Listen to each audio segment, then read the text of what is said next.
So guys, nandito kami ngayon sa may Failan Beach Resort, Batangas. Yan, ayun o, dagat guys. Whew. Actually, kanina pa kami dumating dito, mga 30 minutes ago. Hindi ako mag-ano rito, mag-overnight kasi bukas ang aking kaarawan. Happy birthday myself. So mamaya akit kami dun, Mama Mary, bago umuwi akit kami. So yun, ang floating cottage. Ang linaw ng tubig guys oh. Oh, sobrang linaw. Wala lang akong dalang gamit, wala akong dalang damit. Maliligo sana ako pero next time na lang. At least nakarating ako dito sa may Failan Beach Resort. Ayun oh, kung makikita mo isda oh, kitang kita oh. Yan oh. Diba may isda?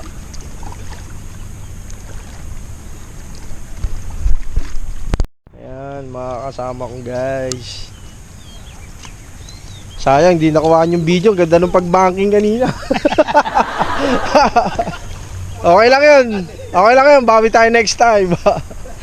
So mamaya guys, nakita ko doon. Kami nila Kuya Emil. Pupunta namin yung Mama Mary. Ayun, ang ganda rito. Sobra kalmado yung tubig ba. So guys, ilibutin natin dito. Tignan natin kung ano yung mga meron dito sa resort na to.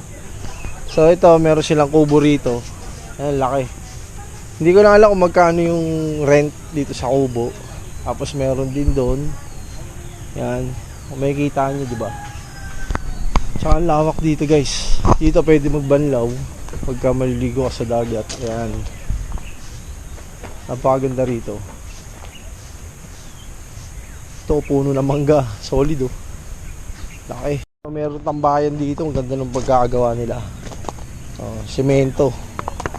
Diba? Pwede kang umupo dito pagka sa gabi. Ayan oh. Quality. Napakaganda.